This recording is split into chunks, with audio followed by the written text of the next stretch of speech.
Hello friends, welcome to my channel. Today I have brought for you the use of relative pronouns who, whose and whom. Relative pronouns का प्रयोग कैसे करेंगे, ये क्या होते हैं, इन सब पर चर्चा मैं आज के वीडियो में करने जा रहा हूं। तो आइए दोस्तों, टॉपिक पर चलने के पहले इस वीडियो को लाइक कर लें और यदि आपने अभी तक मेरे चैनल को सब्सक्राइब नहीं किया है तो इसे सब्सक्राइब कर लें और साथ साथ बेल आइकन को प्रेस कर लें ताकि आपको लेटेस्ट नोटिफिकेशंस मिलते रहें। Friends, relative pronouns always after their antecedents to which they refer. आपका रिलेटिव प्रोनाउंस हमेशा अपने उस एंटीसीडेंट के बाद प्लेस किया जाता है जिसकी ओर ये संकेत करते हैं। एंटीसीडेंट उस पर्सन को कहते हैं जो रिलेटिव प्रोनाउन के पहले आता है, जिनसे रिलेटिव प्रोनाउन एक संबंध स्थापित करता है। Antecedents. Relative pronouns who, whose, whom हमेशा ह्यूमन थिंग्स पर लागू होता है। Human things means boy, girl, man, woman या इनके तरह लोगों। कभी भी नॉन ह्यूमन थिंग्स के साथ हम इनका प्रयोग नहीं कर पाएंगे। जब भी आप रिलेटिव प्रोनाउंस का प्रयोग करें तो केसेस को ध्यान से आप पकड़ें। आपका हु नॉमिनेटिव होगा, अर्थात ये सब्जेक्ट की तरह काम करेगा। हुज पजेसिव होगा, अर्थात ये पोजीशन शो करेगा माई योर की तरह। और हुम ऑब्जेक्टिव होगा, अर्थात ये ऑब्जेक्ट शो करेगा, ऑब्जेक्ट प्रोनाउन की जगह पर आएगा ये। The basic structure that we have in case of a relative pronoun is antecedent followed by the relative pronoun and then the verb. If the relative pronoun is nominative, it is immediately followed by a verb and the verb is always in agreement with the antecedent. यदि antecedent आपका singular है तो verb singular होगा, plural है तो plural होगा। याद रखें, आपका रिलेटिव प्रोनाउन एक क्लाउज देगा और वो क्लाउज हमेशा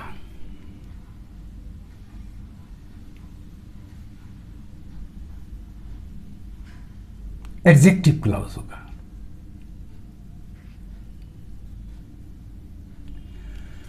तो आइए हम देखते हैं इनका प्रयोग। यदि आप कहना चाहते हैं कि यही वो लड़का है जो परीक्षा में प्रथम आया है, आपका प्रिंसिपल क्लॉज है यही वो लड़का है, और यहां लड़का बॉय एंटीसीडेंट को क्वालिफाई कर रहा है जो परीक्षा में प्रथम आया है। यही वो लड़का है, this is the boy.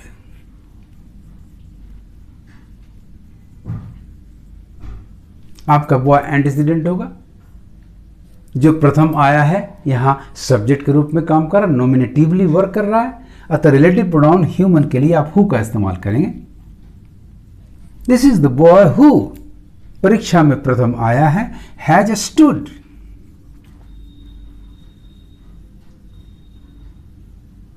First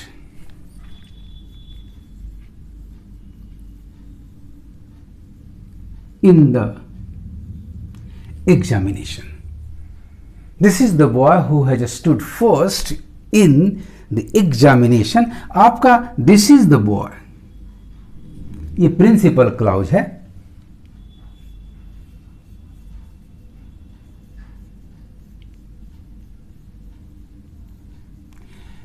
and who has stood first in the examination. This is the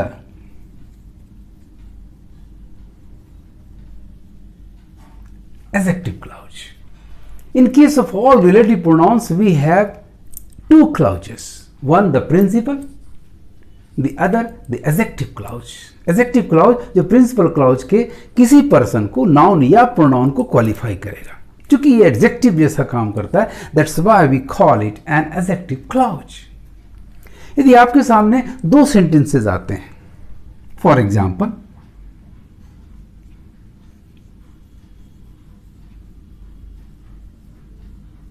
I know the boy, और दूसरा सेंटेंस आता है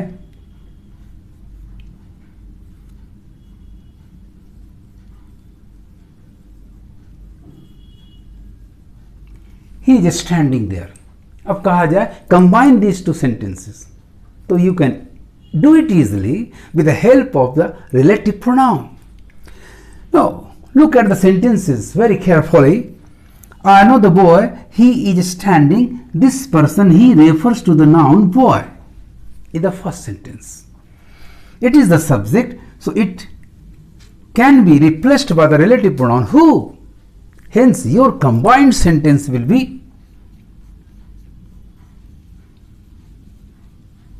I know the boy, और इस सब्जेक्ट नाउन को who रिलेटिव प्रोनाउन से रिप्लेस करें, who is standing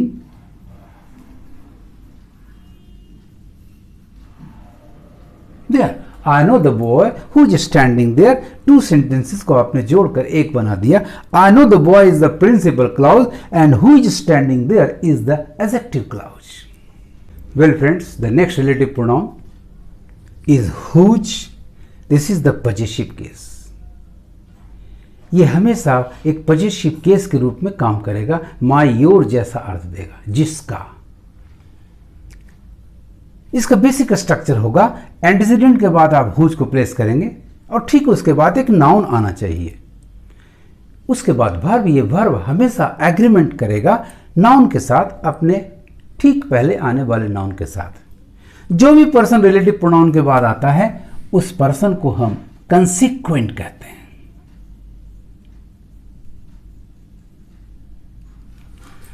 So the person coming before a relative pronoun is called the antecedent and the person coming after a relative pronoun is called the consequent. In case of whose की स्थिति में आपका following verb का agreement consequent noun के अनुसार होगा. Let us take some examples.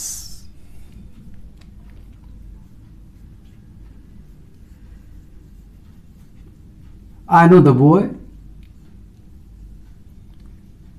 whose, जिनके माता पिता शिक्षक हैं. I know the boy whose parents are teachers.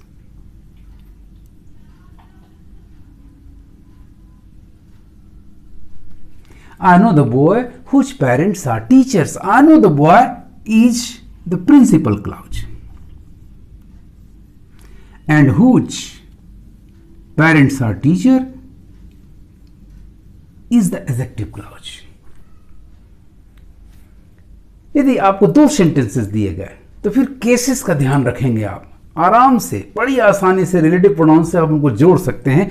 यदि आपका सेंटेंस है this is the boy, his brother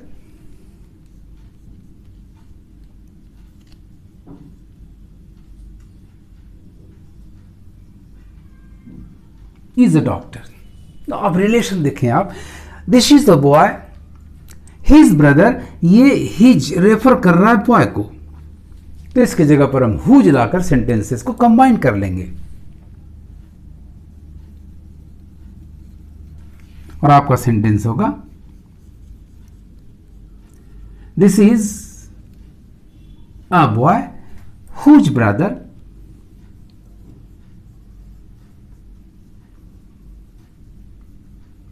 is a doctor. Whose brother is a doctor is defining the antecedent noun boy, so it is particularized. In such a case, this a or an, यदि an आता है तो will change to the.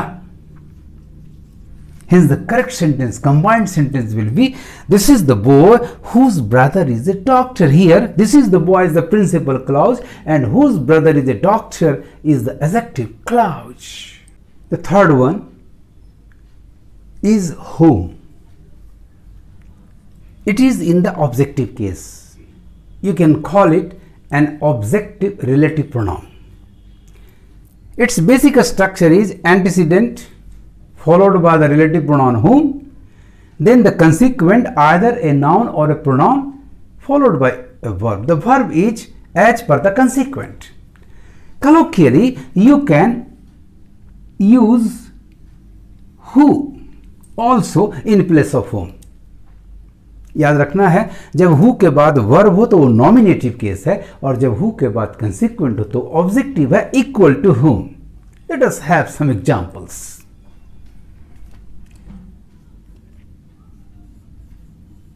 I know the girl, मैं उस लड़की को जानता हूं जिससे हर कोई विवाह करना चाहता है। Whom everyone wants to marry.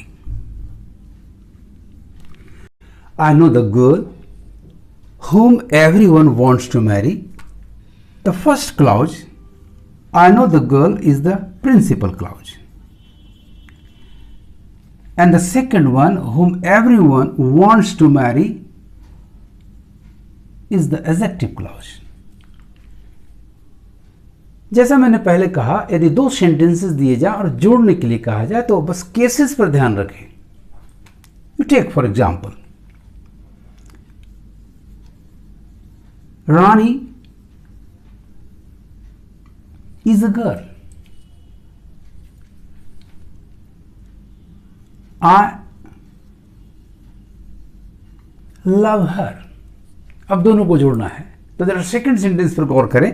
आपका ये I love her refers to girl, that is her का ऑब्जेक्ट है ये गर्ल, यानी ऑब्जेक्टिव प्रोनाउन चाहिए। तो इसके जगह पर आप होम ले आएंगे और होम को ठीक एंटीसीडेंट के बाद रखेंगे, यानी यहां होम लाकर और इसे एंटीसीडेंट के बाद ले आएंगे और बाकी चीज अपनी जगह पर रह जाएगी। याद रखना है कि जैसे ही एडजेक्टिव क्लॉज आपने फॉर्म किया तो वो अपने एंटीसीडेंट को डिफाइन कर देगा, उसको रेस्ट्रिक्ट कर देगा, तो उसका अ जो है बदल कर दा हो जाएगा। सो आपका कंबाइंड सेंटेंस होगा, Rani is the girl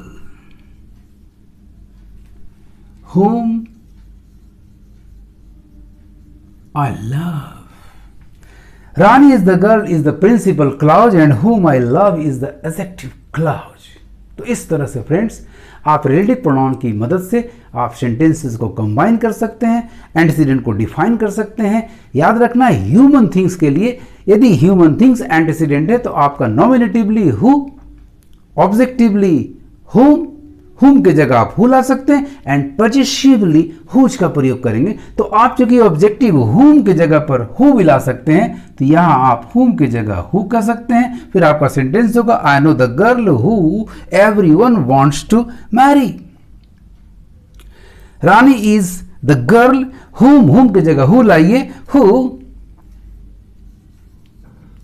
I love. तो आपको मेरा ये वीडियो कैसा लगा कमेंट करेंगे और ज़्यादा से ज़्यादा शेयर करेंगे। Thanks for watching my video.